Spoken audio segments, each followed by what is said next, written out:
La première aide dont a besoin l'aidant, c'est de répit.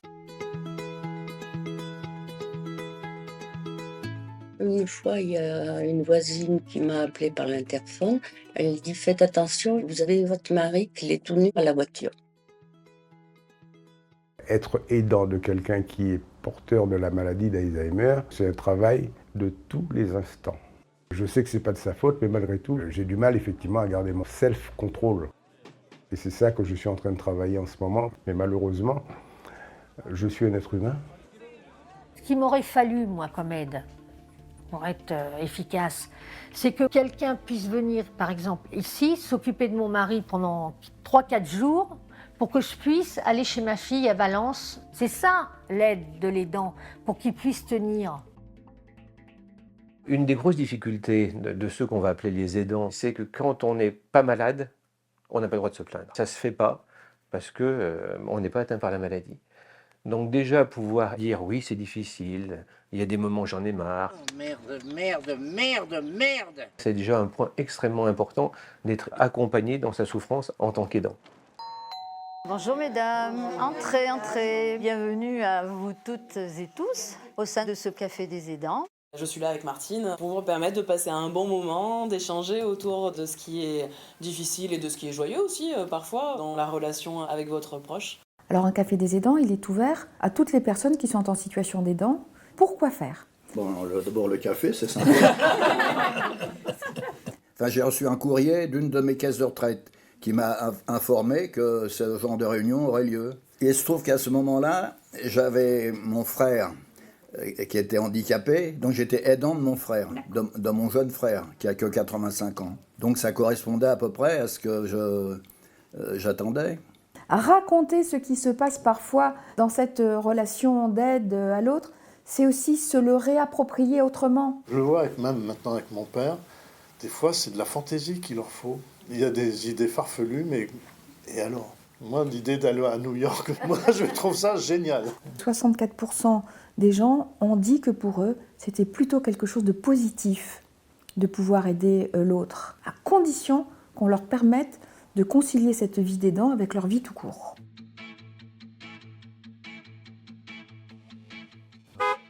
Comme chaque parent, recherche pour son enfant le mieux du mieux. Aller partout, se déplacer partout, et puis pas essayer de se mettre un peu à l'écart en évitant les gens, quoi, et puis en étant un peu gêné, quoi. Ah bah voilà. Même pas merci. Je cherche pas à savoir pourquoi c'est tombé sur nous, qu'est-ce qu'on a fait au bon Dieu. Moi, ce que je cherche à savoir, c'est qu'est-ce que je peux faire pour que tous les jours ils soient un peu mieux, quoi. Voilà, c'est...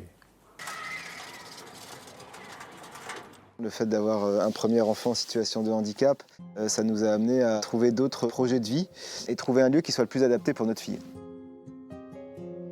Et on s'est dit, bah tiens, si on faisait quelque chose que nous, on voudrait avoir en tant qu'aidant, en tant que parent d'enfants handicapés, c'est d'avoir une espèce de parenthèse, une petite fenêtre qui serait un séjour de répit, donc un séjour touristique, où on viendrait avec notre fille ou avec notre fils en situation de handicap, où une personne professionnelle serait là pour prendre le relais et pour nous permettre finalement de faire des choses qu'on ne fait plus, le resto, le cinéma, le voyage, pour souffler et pour se retrouver.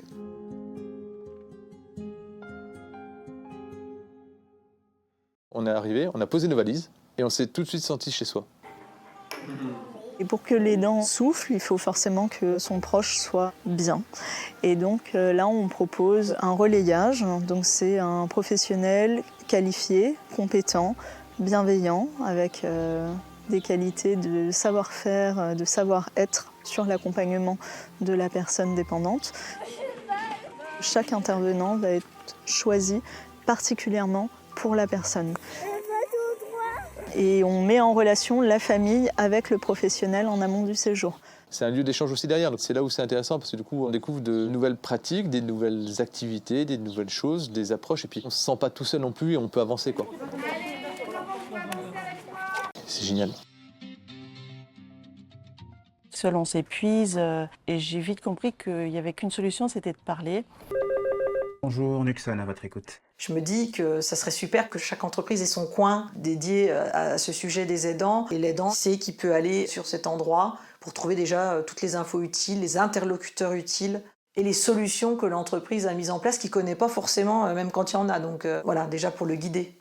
Ça va être une bouffée d'air et une solidarité aussi qui va se développer dans l'entreprise. Et rien que ça fait du bien en fait. J'ai osé frapper à leur porte, ce qui n'a pas été facile. Maman a 81 ans, elle est veuve depuis 2008. Parce que je me disais que c'était pas facile de parler à des gens comme ça qu'on ne connaissait pas. Et puis un jour, je l'ai fait parce que je savais plus ce qu'il fallait que je fasse. Je vous apporterai la réponse dans les 3 jours ouvrés. C'est une aide très concrète. C'est des numéros de téléphone, des adresses.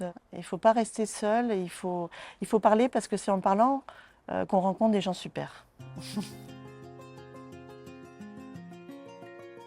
Si je n'avais pas eu à 3, je ne sais encore pas aujourd'hui, donc presque 2 ans après, ce que je serais devenue et ce que ma mère serait devenue. Je crois que ça aurait été catastrophique. T'es pas trop essoufflé ? Nous accueillons les aidants, quelle que soit la pathologie de l'aidé, mais à condition que l'aidé soit une personne d'âge adulte. Tu le connais pas, tu l'as jamais vu. Comme tous les enfants, on ne comprend pas pourquoi elle téléphone 4 fois pour me demander la même chose. Donc, j'ai pas compris. Et c'est quand je suis venue travailler ici, dans ce centre de prévention, entourée de personnes professionnelles, elles m'ont dit, voilà, ta mère, elle est sûrement Alzheimer, donc on va faire un test. Et de là est parti le déclenchement de la mise en place de beaucoup de petites choses pour améliorer son cadre de vie, le mien. Ça te fait plaisir ? Ben oui, je connais quelqu'un d'autre. Hein. L'association A3 ou la plateforme de répit est un lieu d'écoute, de conseils, d'information. On est là à un moment donné pour les aider à faire le point, pour les réorienter, pour les informer. Mais on est là 6 mois plus tard, 1 an plus tard, 2 ans plus tard. Donc on va rester un point de repère pour simplifier son parcours. Par l'association, j'ai réussi à avoir des réponses à des questions que je me posais sans trouver de réponse.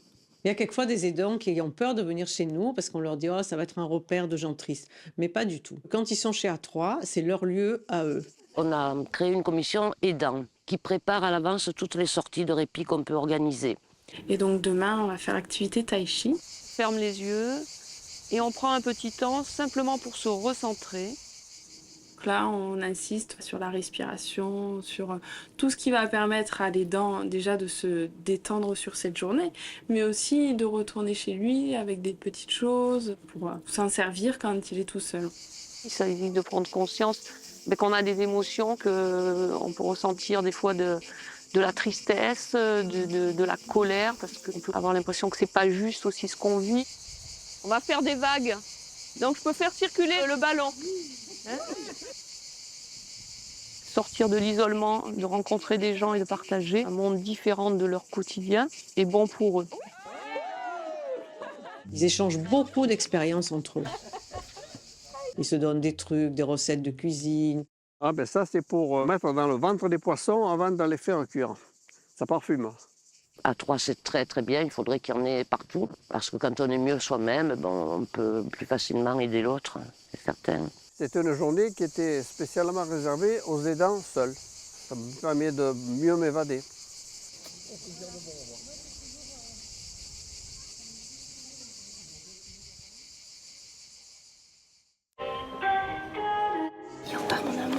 Mesdames, Mesdemoiselles, Messieurs, bonjour. Vous avez pris place à bord du TGV à destination de Bordeaux-Saint-Jean. On a reçu du courrier, du CLIC, les caisses de retraite, pour éventuellement faire quelque chose pour les aidants familiaux, à commencer par un moment répit dans l'île de Ré. C'est beau, hein, de partir 4 jours. J'ai jamais pris de vacances de ma vie. Sur 27 qu'ils étaient, je pense qu'il y avait au moins 4-5 personnes qui n'étaient jamais parties en vacances. Vraiment, on oublie tout. Le deuxième jour, le matin, quand on s'est levé et tout, on s'est tous dit bonjour, on s'est fait la bise. Ça faisait 2 jours qu'on se connaissait, mais on avait l'impression qu'on s'était toujours connus. Ah, c'était formidable. On s'est fait des amis et tout. La dernière soirée, on avait dansé, oui, on avait rigolé. Il y en avait un qui chantait bien. Hein. Oui, ils sont très proches maintenant. Ils veulent continuer ensemble à faire quelque chose de collectif. C'était magique, c'est vrai.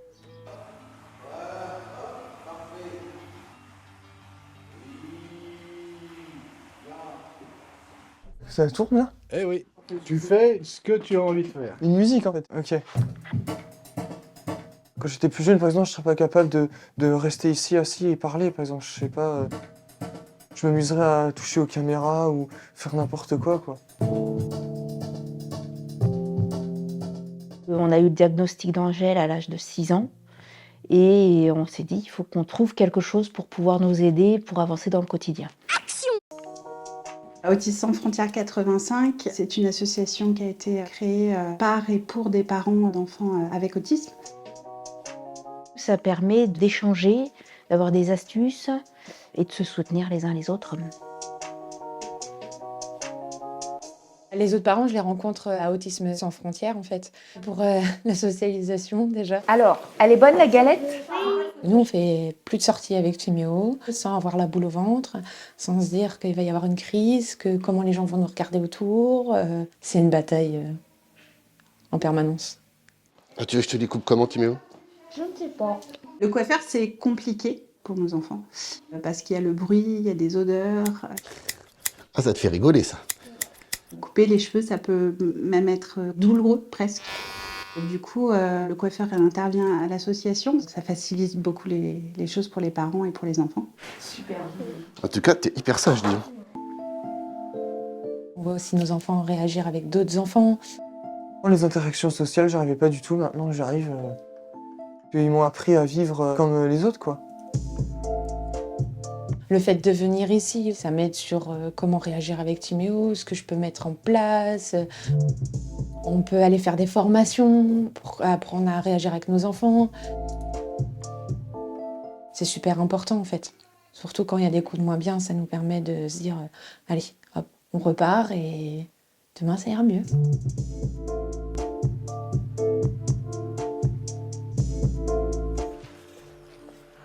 On est à Métropole Aidante, c'est un lieu d'accueil, d'écoute, d'information et d'orientation pour tous les aidants de la métropole de Lyon. Donc, quand on accompagne un proche âgé, malade ou en situation de handicap, on peut pousser la porte de ce lieu, trouver un accueil, une écoute, et on a répertorié toutes les solutions qui peuvent exister dans le champ de l'aide aux aidants et du répit pour que les aidants puissent prendre soin d'eux. Vous allez pouvoir échanger sans pathos sur ce que vous vivez. C'est entendu, c'est compris et on va vous trouver des solutions. On fait vraiment le lien entre l'aidant qui au quotidien ne sait pas quelle porte pousser, les acteurs qui existent sur le territoire et du coup on oriente les aidants vers ces acteurs. Ils sont partants pour tout le temps, alors on y va. Il était devenu aigri, il était devenu même agressif. C'était plus fort que moi. Il a repris goût à la vie, il ne sortait plus. On va faire des sorties, on va au restaurant. Pour moi, c'est des amis. Je connais les noms, mais ça ne reste pas. Encore un peu, je ne saurais même pas le nom de ma femme. Non, ta fille. Oui. Je suis ta fille. Oui, mais enfin, tu sais bien, tu as compris. Oui, t'inquiète. Le but des Marpas, c'est de pouvoir rester sur le territoire. Depuis qu'il est arrivé ici, je redors bien. Puis au moins, je peux venir le voir tous les jours. Je peux m'en occuper comme je veux, là.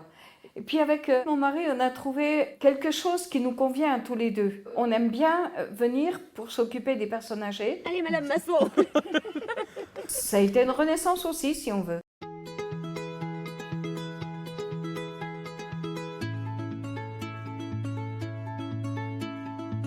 Si on met en place une toilette à 9h30 et que la personne a envie de dormir, nous, voilà, on n'est pas bloqué sur des horaires et on s'adapte complètement.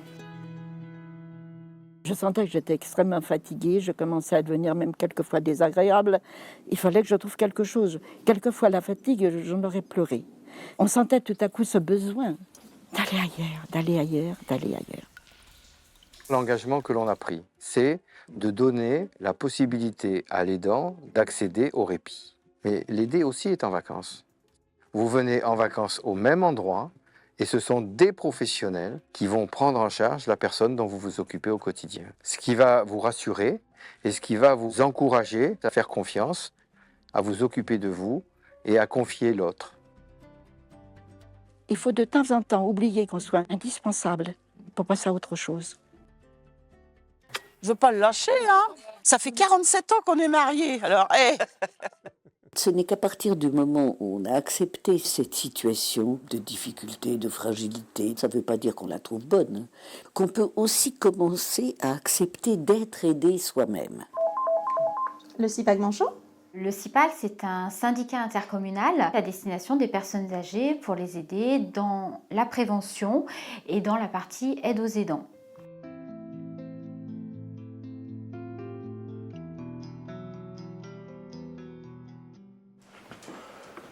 C'est des gens qui m'en ont parlé. Mais enfin, je voyais surtout les obstacles concrets. Si je fais une activité, comment je vais me débrouiller, etc. Et puis le jour où on m'a relancé en me disant « Mais vous aviez l'air intéressé par telle activité, pourquoi vous ne donnez pas suite ?» J'ai dit « Parce que j'ai toujours pas trouvé quelqu'un pour pouvoir, par exemple, rester avec mon mari le temps de l'activité. » Et le CIPAG m'a répondu, je l'entends encore, mais on peut, nous, on vous envoyer quelqu'un pendant ce temps-là. Alors là, j'en suis pas revenue. Hein.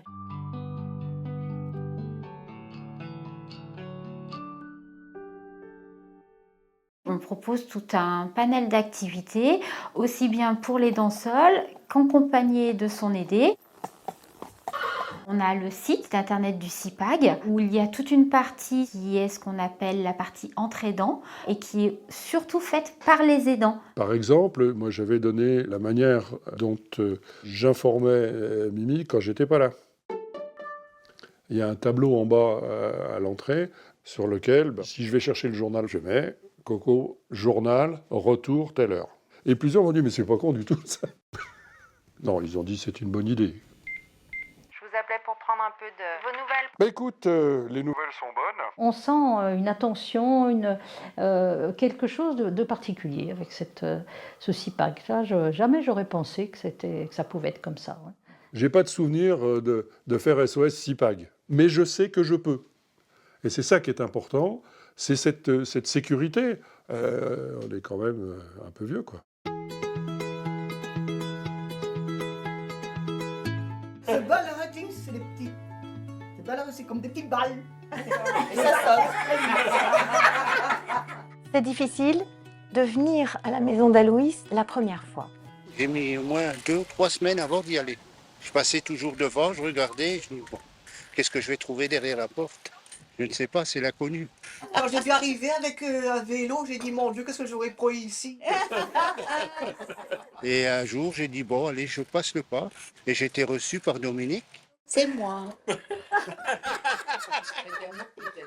On n'a pas besoin de prendre rendez-vous, on vient comme on veut, quand on veut, c'est ouvert tous les après-midi de la semaine. On se tutoie, on est toute une grande famille ici. Et ça m'a fait chaud au cœur, beaucoup. L'idée, c'était de faciliter l'accès à différentes solutions de répit pour l'aidant.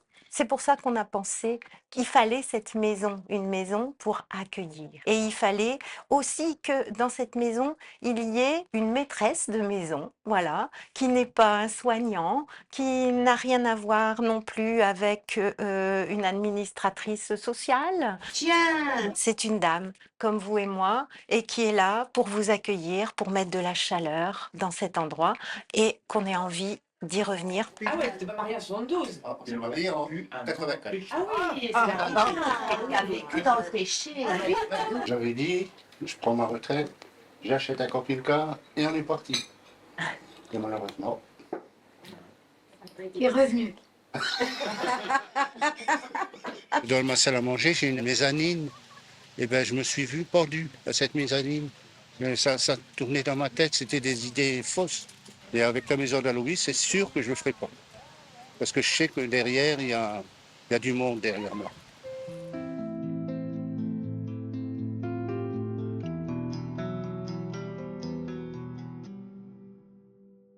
Quelquefois, dans une consultation, on annonce une maladie grave pour laquelle il n'y a pas de traitement à une personne. Et son proche lui dit je ne déserterai pas, je ne t'abandonnerai pas, tu verras, on réussira ensemble. Et je pense que cette notion d'ensemble est très très importante. Savoir qu'on ne sera pas abandonné. Le jour où je lui ai dit clairement, je ne te laisserai jamais, je m'occuperai toujours de toi, là j'ai senti que c'était un cap de passé.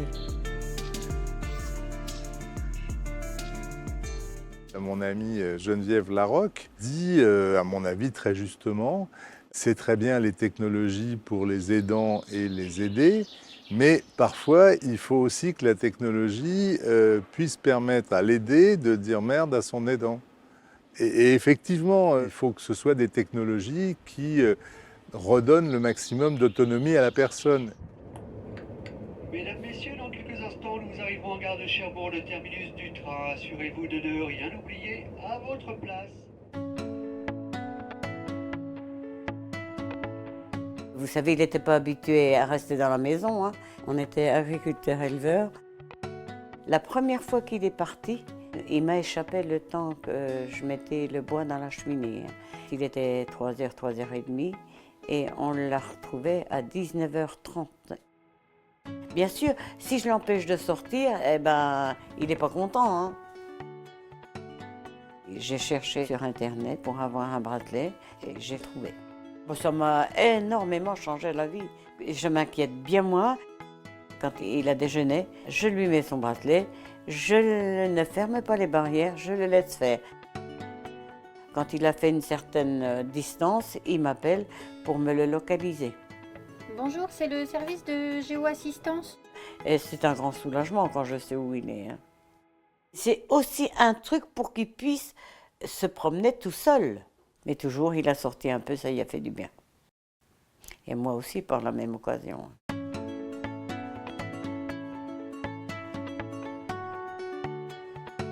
On essaye de rester dans le tempo qu'on vivait avant. Malgré le handicap qui est là, on essaye d'avancer tous les deux, quoi, voilà.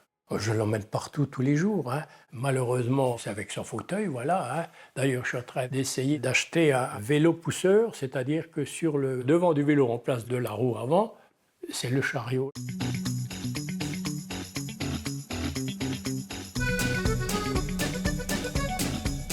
Voilà, vous voyez bien, chacun essaie de trouver ce qui peut l'aider à vivre mieux, puis c'est tout, quoi. C'est aussi bête que ça, quoi. Il y a pas... Voilà.